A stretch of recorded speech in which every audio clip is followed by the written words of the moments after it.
Have you ever wondered how to build community and student engagement in your courses?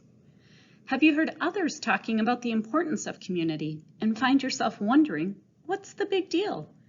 After all, is there more to teaching than dispersing information and evaluating assessments? Through a series of 4 sessions, we'll cover this important topic by exploring the basic questions of why, when, what, and how. Through the lens of your content area of expertise, as well as your unique instructional style, you'll learn how to use these questions to guide your course design.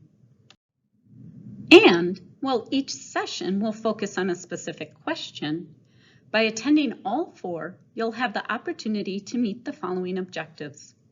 You will be able to understand the connection between community and effective instructional strategies.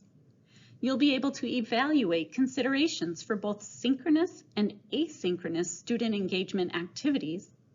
You'll be able to analyze ways to implement community building activities across different modes of instruction. And finally, you'll be able to share experiences and expert tips for effective community building in course design. During session 1, we'll look at the first objective.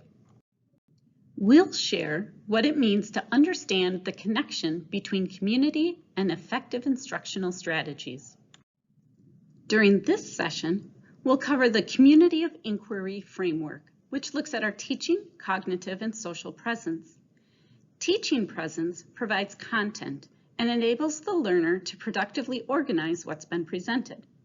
Cognitive presence allows the learner to think critically and to make meaning of that content. And finally, social presence allows learners to experience safety, present themselves as fully formed and real persons, and experience others in the same manner. Where all these things meet, that's where learning happens. We'll also tie Bethel's institutional mission, our values and our guiding principles, to this session and our why. With this, we'll talk about how a sense of community with other students is not the same as a student's sense that they are connected in meaningful ways to the institution. Both are equally important. During session 2, we'll focus on the question, when? We'll spend some time with our second objective, which is to evaluate considerations for both synchronous and asynchronous student engagement activities. During this session, we'll talk about the social constructivism learning theory. This is a learning theory that focuses on how the mind is influenced by exposure to other minds, how we make meaning together. Things like forums, intentionally planned group activities, shared Google Docs, Poodle, and even the announcements that we make in our courses are part of the social constructivism theory. During this session, we'll also talk about how in some cases, activities can negatively impact how students experience connectedness. Sometimes they can emphasize how separated students are from one another. For example, if you include a required synchronous activity and have students who struggle with internet connection, some may meet while others feel left out, knowing they can't meet at the same time that others are together. Finally, in session 2, we'll talk about what it looks like when we design our courses with students first. I'll give you a hint. The word retention is used in a very positive way. Students feel involved, engaged, seen, and heard. They connect with each other, with the instructor. They construct meaning together, and they have opportunities for immediate dialogue and feedback when students are first in course design. In session 3, we'll further explore the question of what. In this session, we'll spend some time together analyzing ways to implement community building activities across different modes of instruction. Whether you teach face-to-face, fully online, or a hybrid course, which is a combination of both online and face-to-face instruction and interaction, this is a session for you.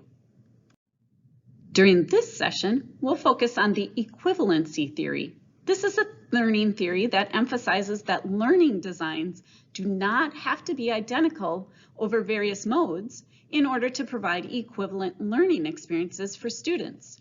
In fact, whether students are learning in a face-to-face environment or at a distance, studies show that it is the sense of community, when done properly, that contributes most to learning, engagement, satisfaction, and retention.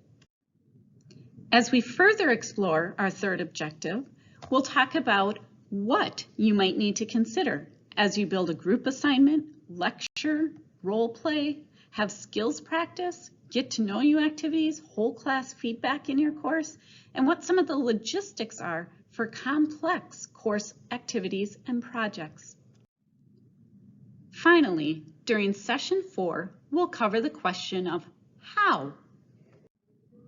As we cover objective number 4, we'll look at tangible ways that you can honor the instructor God has created you to be by using your own skills, expertise, and passion to effectively build community and student engagement in your own course design. We'll reflect on questions together, including how you will encourage students to bring their life learning into your course. We'll provide strategies that you can use on how to encourage students to apply learning to their life and to their work.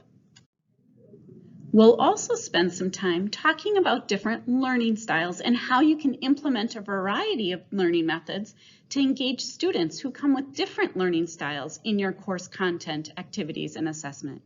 We'll take into consideration cultural norms around learning, introvert versus extrovert preferences. Varieties, options, and choices are good when it makes sense. We'll also talk about diversity of perspectives, not just diversity among students, but diversity of resources and diversity among activities that you provide for students to engage in. Finally, we'll talk about how it's important not to make assumptions about where students are at in their faith journey. As instructors at Bethel, we have an opportunity to use faith integration to help students become closer to Christ. Some of the questions we can ask ourselves when we are designing our course is how we will bring forward Christian faith dimensions of our subject matter, and in what ways we will encourage students to attend to the implications of their own faith commitments and worldview. We all benefit when we feel involved, engaged, seen, and heard. Register today for this important faculty development opportunity on building community and student engagement through course design.